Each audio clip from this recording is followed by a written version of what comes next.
What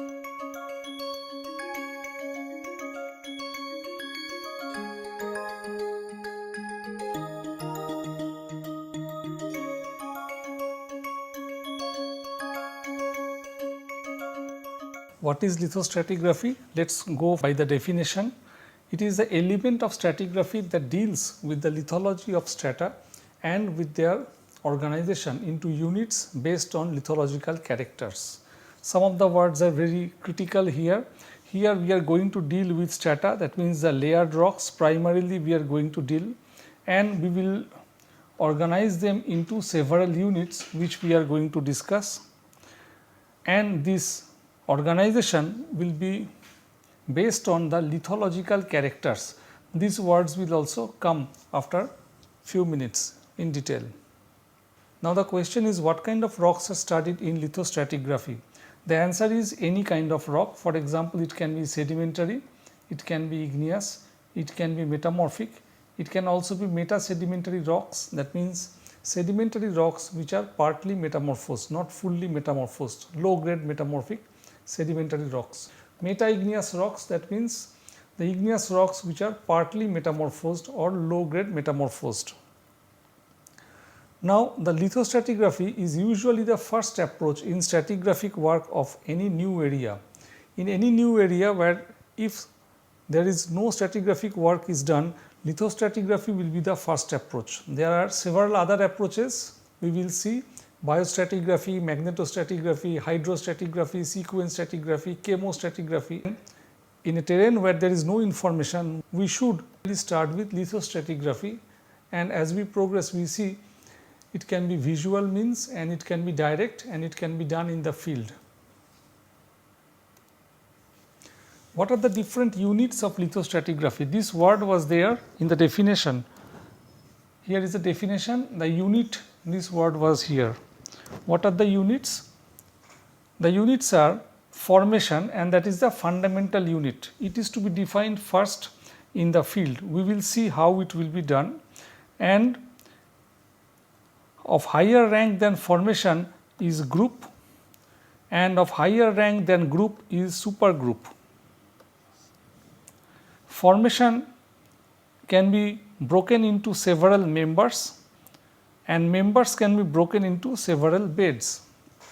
So I repeat, formation is a fundamental unit, but this is not the biggest unit. The biggest or the greatest or the highest unit in lithostratigraphy is supergroup, and the lowest unit is bed. Formation is defined first. This formation should be defined in a type section. There should be an area where a type section will be identified where the formation has to be defined. This formation, as I said, can be divisible into smaller units, into members and beds.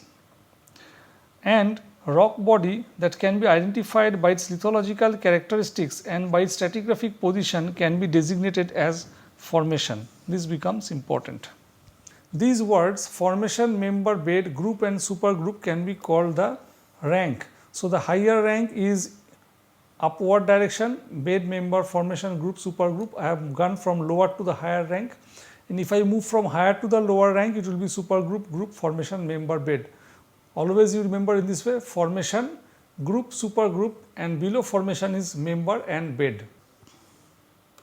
Let us take the Indian example and straightway give a stratigraphic succession where the lithostratigraphic units, some of them are there. Let us consider the Vindhyan supergroup of rocks which is exposed in the central Indian region. Now this Vindhyan supergroup consists of 4 groups: Semri, Kaimur, Rewa and Bhander. These are the 4 groups. So altogether this constitutes the Vindhyan supergroup succession. Now these groups are divided into several subgroups. Note that this word subgroup was not there in the formal names: formation, member, bed, group and supergroup. So that means subgroup is an informal term. A subgroup is a division of group, and The different subgroups within the Semri group are Mirzapur, Khainjua and Rohtas. Note that we have not divided the Kaimur group into any subgroup, we have not divided the Rewa group into any subgroup, and same with the Bhander group, no division is made. That means within a supergroup there can be several groups, and within a group there can be several subgroup, but in the other groups there need not be any subgroup.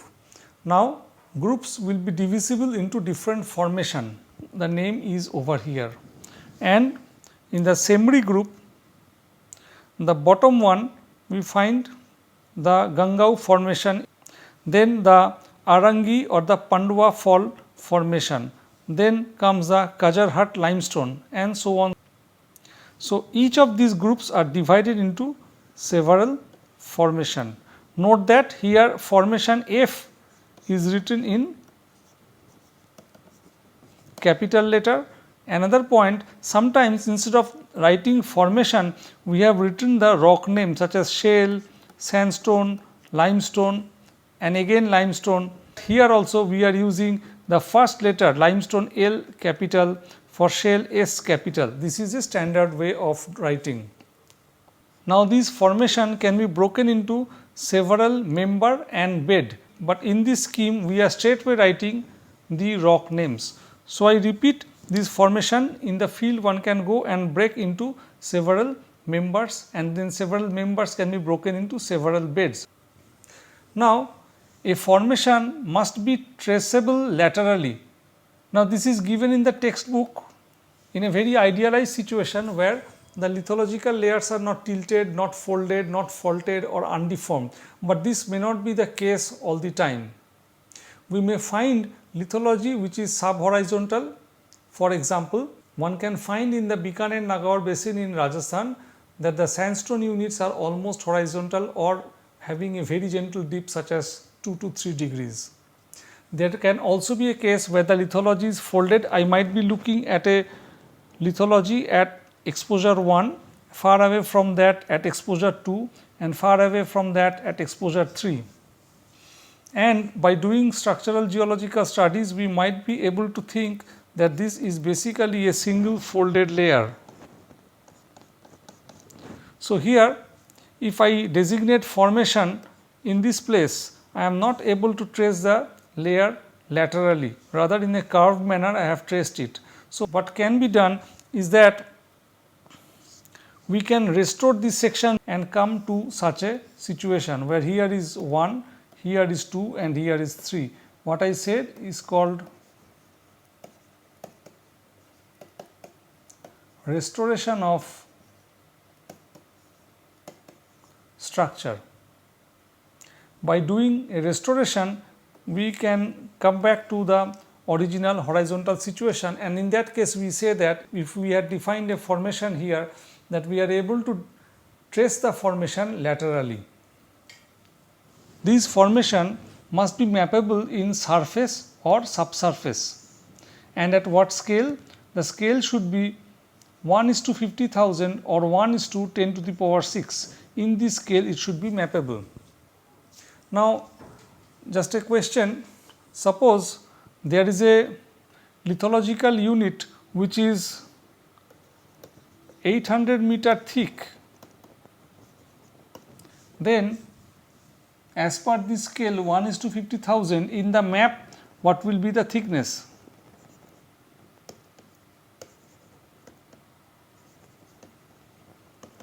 I repeat, there is a lithological unit which is 800 meter thick, and in a scale of 1:50,000 what would be the thickness of this layer? Now note that a formation in a succession, means the lithological succession, can be equivalent to a member of another succession. As we have described the folded unit, layers can also be faulted. I have drawn a normal fault if we are looking at a vertical section where the hanging wall block has gone down with respect to the foot wall block, and the movement is demonstrated in terms of half arrows. Now suppose this is a formation. Here also we have to restore That means before deformation the layer was like this, and once this is done we are able to track the formation laterally.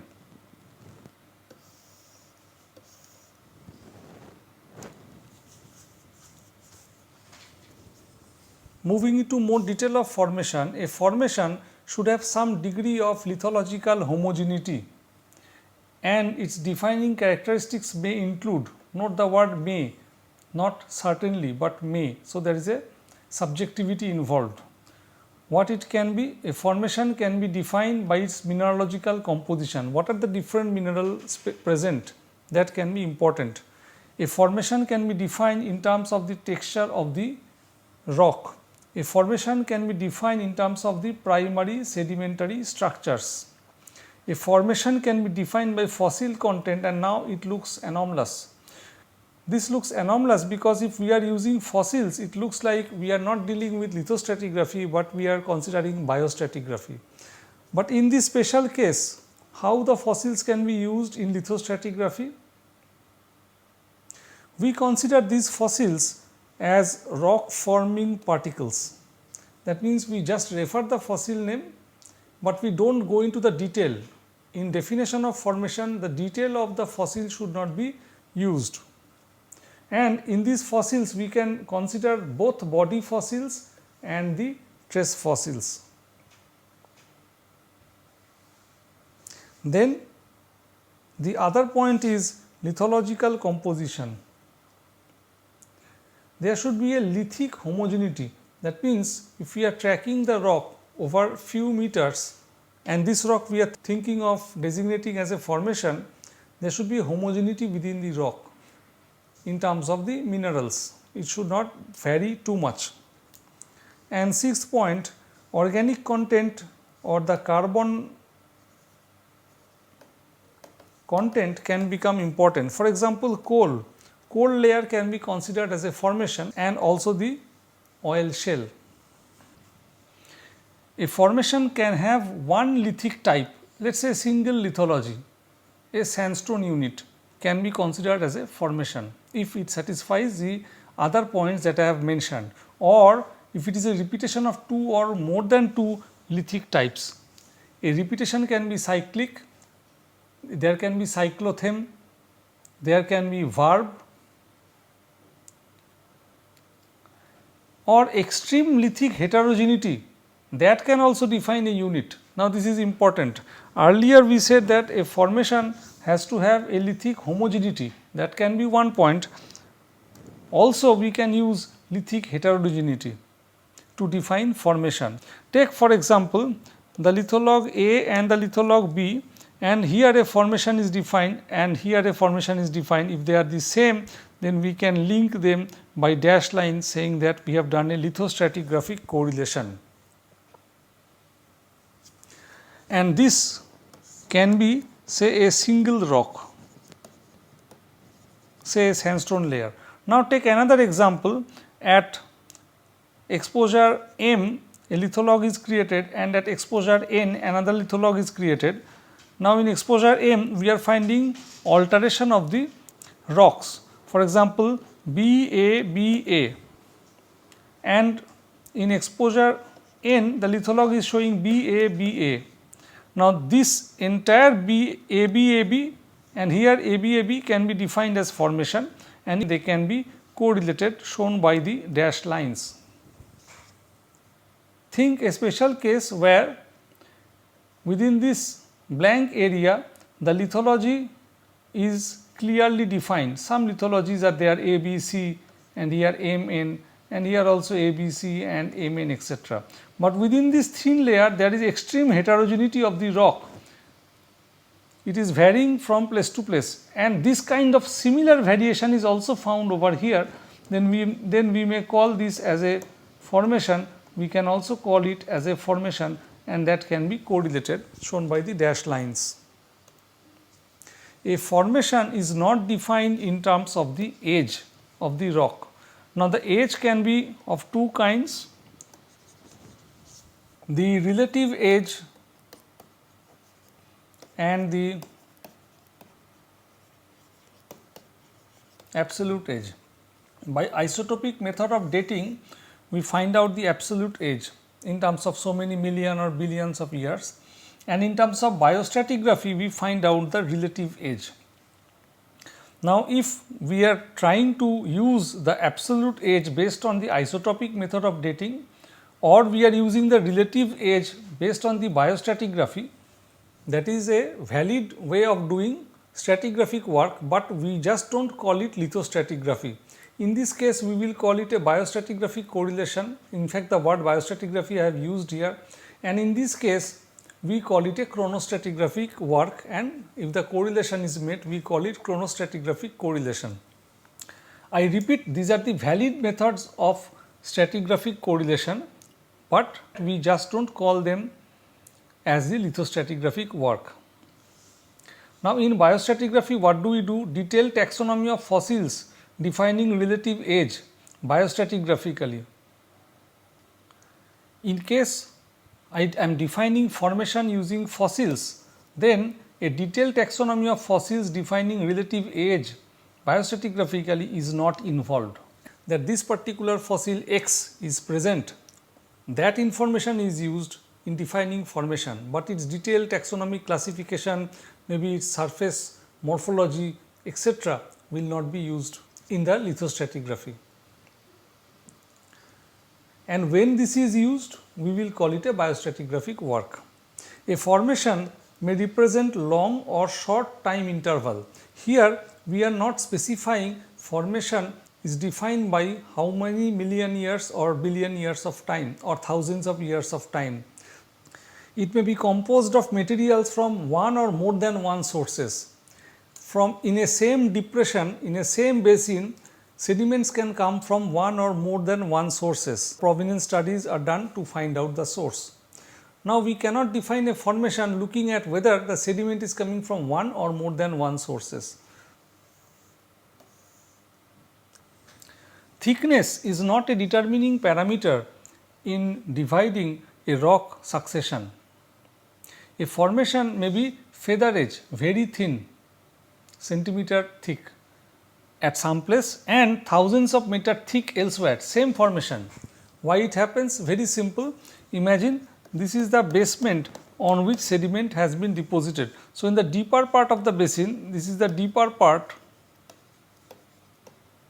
sediment deposited is thicker, and in the shallower part of the basin, the sediment is thinner. Now, one can define a formation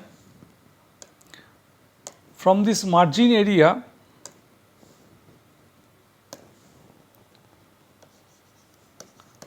formation A, and one may find out its continuation over here as formation A dash, as formation A. Now, the diagram that I have made looks simplistic, but in nature one may not get a continuation in this way. Subsequent tectonics or subsequent events might hide this place. We may not get this place at all. So, remember, the way the diagrams are drawn, same kind of finding in the field is not possible. So, field work is very much essential to understand stratigraphy.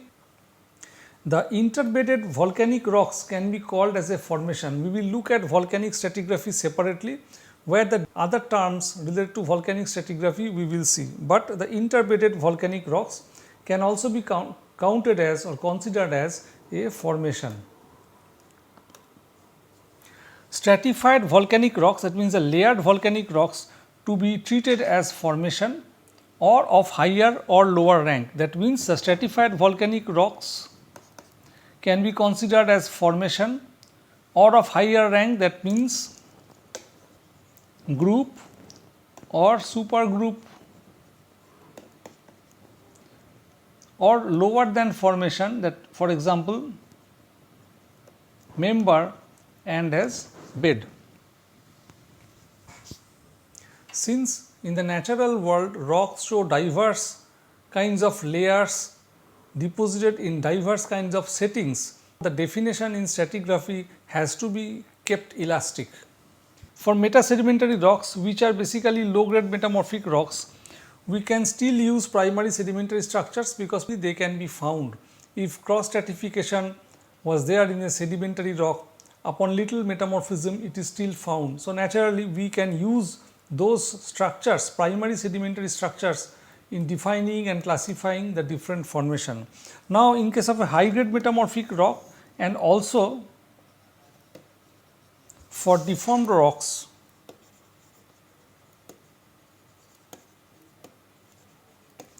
the primary sedimentary structure can be destroyed. The primary sedimentary structures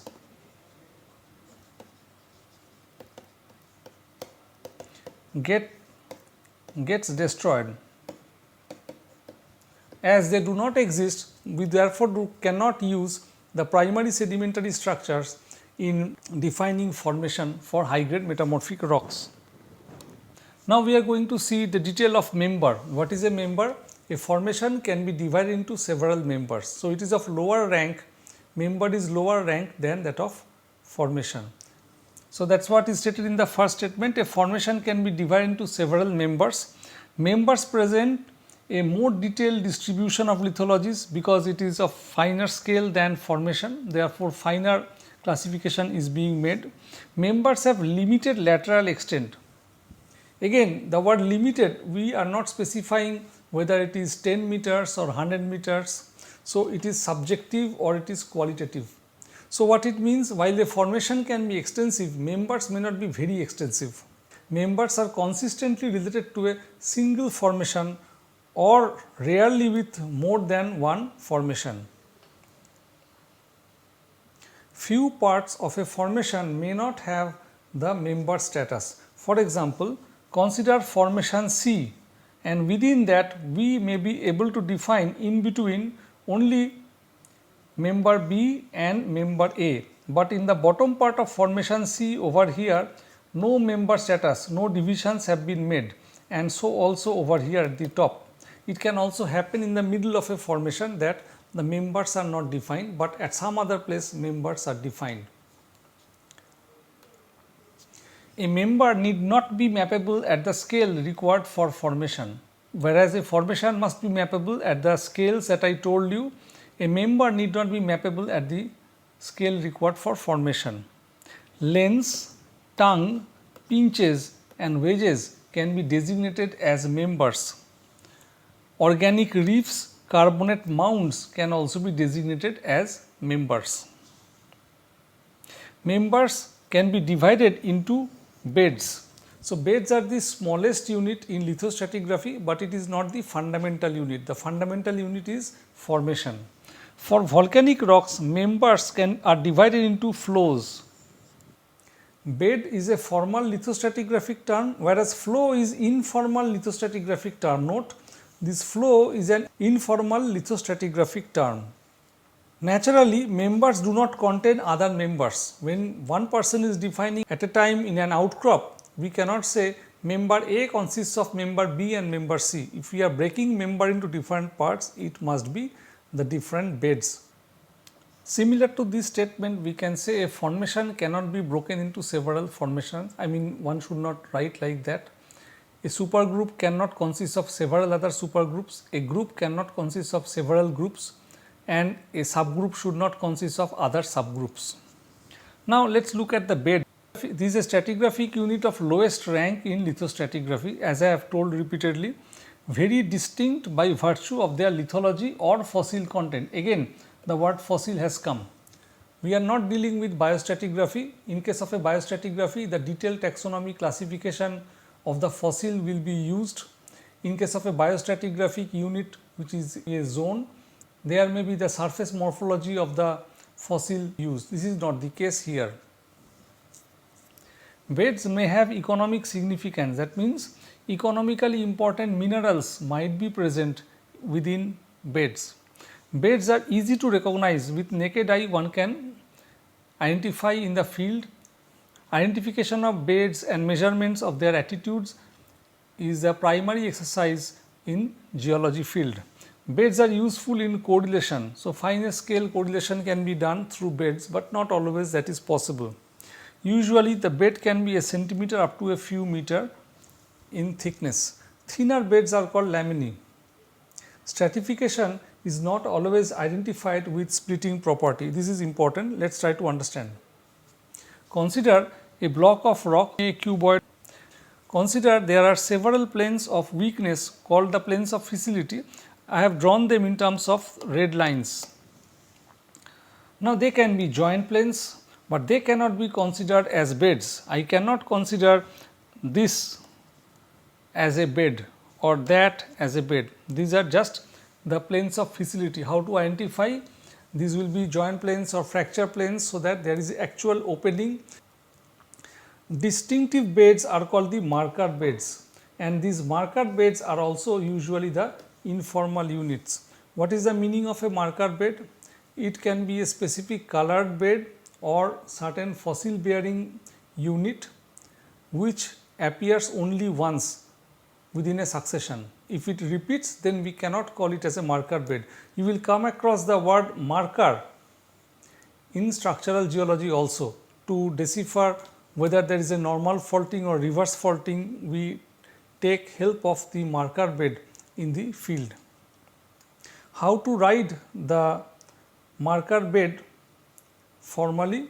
For example, the Becker coal bed, here B has to be in capital, but if I write BED bed with B as small letter, if we are doing a quick survey, that means of course in my field diary I can write this is some bed. Going back to the base station, we can look at the detail and think whether this bed is worth calling a stratigraphic unit, and if it is so, small b becomes capital B. Coal bed, oil sand and other beds of economic significance are usually not a part of a formal stratigraphic nomenclature. So, this is another point. Flows in igneous rocks are equivalent to beds. Now, recollect what I said earlier, interpreted volcanic rocks can be called or counted as formation, whereas here the statement is flows in igneous rocks are equivalent to beds. We will now see group. This is defined by two or more than two formations that share certain characters. Here note that we are not saying what are those characters. So, that means it is subjective, a field geologist can decide. Groups are commonly bound by unconformities which can be traced basin wide. Unconformities can be regional and one can trace within the basin over kilometers. There can be several isolated outcrops, and those outcrop to outcrop one might be able to correlate. For example, I have already said Semri group from the Vinyan stratigraphy, so which is an example of the word group. A formation may extend from one group to another. Imagine here is a group, formation P might extend, this is possible. Also a member may extend from one formation to another formation. So, what it means, if I generalize, think of two ranks, capital A and small a. Capital A rank is higher than small a. That means, if I consider A as member, small a can be bed. If I consider A as group, small a can be, let us say, member. This is the meaning of capital A and small a. Now, consider there are two lithostratigraphic columns P and Q. Now, within this, rank A is worked out over here, same the rank A is worked out over there. Now, within that, rank small a occupies this much place, and here rank A occupies this much place. So, rank small a in stratigraphic column P can be correlated with rank small a with stratigraphic column Q. A group may be divided into subgroups. In case of Semri group in the Vindhyan supergroup, a few subgroups have been defined.